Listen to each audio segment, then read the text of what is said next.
therapy because people get ashamed. They don't want to say they've gone for therapy. But going for therapy is very healthy. And please, if you can afford, go for therapy. If you have a friend who is a therapist like Flash, sometimes we do free of charge pro bono.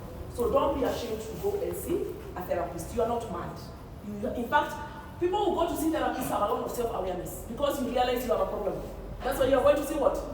Kuna kitu inanisumbua na sijielewi, so you go and see a therapist. So don't be ashamed, but don't worry, I won't ask you as going to see a therapist. Now, if you go to see a therapist, there's something we call REBT, Rational Emotional Behavioral Therapy. Now, what happens is your thoughts, rationale, how you think about whatever the thing is. It can mess up your low self-esteem. So you told me, hey Flash, now when you fupi, now the whole day, she told me, so does being short mean I'm not beautiful? Does being short up? Hey, utawaza hiyo kitu? You start rationalizing and overthinking. You heard about overthinking. You overthink, it messes you up, and maybe the person was joking. Or maybe they are just malicious, they are bad people. But you overthink. So some of the things that mess up your esteem is your rational behavioral thinking, REBT. Rational, emotional, behavior. Then now you go for the therapy. So that we undo the way you think. So be careful and be alert on the way you think, how you think.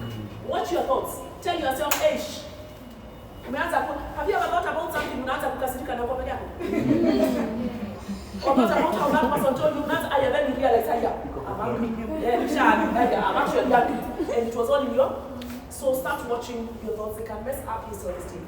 The other thing is personality. If you are an introvert, like Nino, she's an introvert by the way. And many of you, I'm sure, are introverts. Introverts are people who don't like a lot of talking, a lot of motion. Extroverts are those of us who are very much that we have a motion maybe. Then introverts are the people who are equally with it, like in our penny motion. An introvert, by the way, is not a shy person. Because most people think introverts are shy. Introverts are not shy. They are very smart, very brave. They only speak when they have to. See your camera, see tunaongea and you need us, you introverts. That's the life of the party. Imagine mkiwa na watu kama hawa wamenyamaza tu, they just talk about serious strategy. Unataka mtu amoshene, no, stories. So now the problem comes if you are an introvert and you are shamed, you are not self-aware. So some people can shame you and you carry the shame and it messes up your self-esteem. The other thing is life experiences, abuse, either emotional, psychological, social, economical poverty can make you lose your self-esteem. Again, those are things that can mess up your self-esteem. Now, the goodness of speaking to people who are with it, so if you are town, you don't have to elaborate so many things. And if you don't, we'll have a Q&A later, just note it down somewhere. The other thing is age. Now, flash borrow. You can't say how much here. Can you see how much I've tried to hide it? You know, it can mess up my self-esteem. Age. I'm sitting here and looking at your skins. You're so vibrant, you're so full of energy, and I'm thinking how I used to be like you. And if I did not do what I needed to do, I start thinking how I wasted time.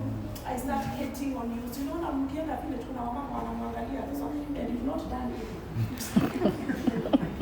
Because they've grown old and you have not. And they are looking at you and thinking, how I wish I would be like you. So if you don't accept your age, it can mess up yourself. So do what you need to do when you're young. Because you're gonna grow old. Oh, trust me, it's coming. Enjoy yourself when you're young. I tell my kids all the time, have a blast. The other thing is health. Acne. Some of you, when you have your periods, your face breaks.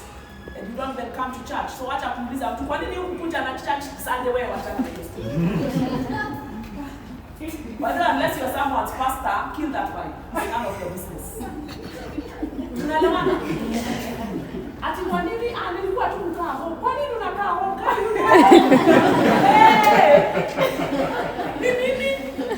Kill that story. I did not come, I am here now. Boundaries. Stop keeping on asking someone why did you not come. She had her periods, her face had broken, and she did not want to come. What if I tell you that and you can't embarrass? Why were you asking? You know there are questions you ask and you don't want the answer. Yes. Noted. So I did not come. Hi Flash, we missed you on Sunday. Oh, thank you. All right, but welcome. You are, everything is okay. Yeah, everything is fine. End of story. Wachani kuuliza maswali nini? Maswali mingi. Now, so again, health, acne, or a condition, for example, asthma, epilepsy. Try not to magnify people's sicknesses. Tunaelewana? Please stop magnifying someone's sickness. In fact, try and chase that disability. If you know your friend has asthma and epilepsy, watch out for her, but watch her kuyanika. If I faint in church, quickly take me out, CPR, and kill that wife. How is Flash? Oh, she's okay, don't worry about to kill that wife. Hey, someone really means someone moving on swiftly. And stop spreading the rumor of how I fainted in church. Wait. Be your brother's what? Because these are things that might mess up our self-esteem. The other thing is social circumstances. For example, some of you are orphaned.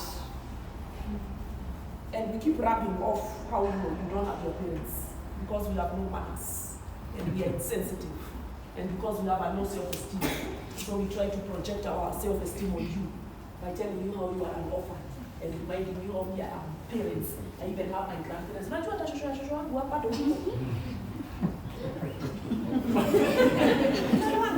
are people who really rub it off. So social circumstances can be being orphaned or coming from a single parent. So you are called Alex Wanjiru. So obviously you don't have daddy. So what? Who cares? Is it written on your face? Does that stop you from walking and eating and going to campus and graduating and being a CEO? So again, that is something that you can carry shame about, and yet it is not good.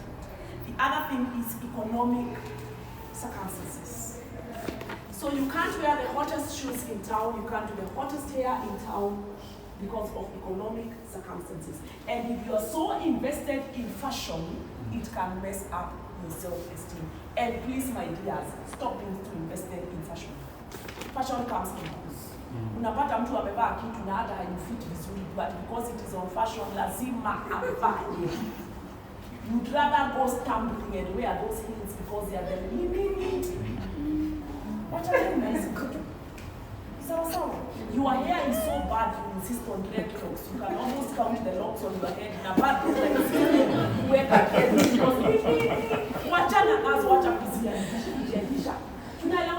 because it makes you lose your self-esteem. The way people are looking at you, some of them are brave enough to tell you, let's go get my dread in a knee. Easy to wachana now. Why were you wearing that? Stop following what everybody is doing. The other thing is upbringing. Upbringing. We learn from our folks. So if mom does not stand up for herself, you learn not to stand up for yourself. Kama daddy amekaliwa na mom, as a young man, you learn to be chicken. It messes up your self-esteem. Upbringing is very, very crucial. Now, speaking of upbringing and personality, let's talk about the home environment. We are talking about mental health. Can you see why I told you I'm not telling you the obvious bipolar, schizophrenia, and depression? I'm telling you about things that mess up your mental health and you do not realize. So now let's talk about family dynamics that influence your personality and may mess up your mental health.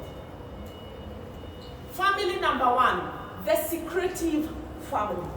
I want you to understand why you behave the way you do because probably it's obvious. By the time we are done here, you will have such self-awareness so that you can undo what messes you up. You get to the root cause, psychoanalysis. Hii kitu ilianzia wapi? Hii esteem ilianzia wapi? Hii shida ilianzia wapi? Hii lack of focus ilianzia wapi? Leo mtajua. The secretive family. They hide their dysfunctionality. For example, you may come from a family where there is abuse, verbal, physical, emotional, psychological. But when you come to church with that V8, kila mtu anatoka kwa gari na jeans na Levi. Na watoto na to dress na nywele ziko na beads. We are like the perfect family. Oh, let's see you and your husband. You're so, you are my role models. Lakini nyumbani. Nyumbani chana.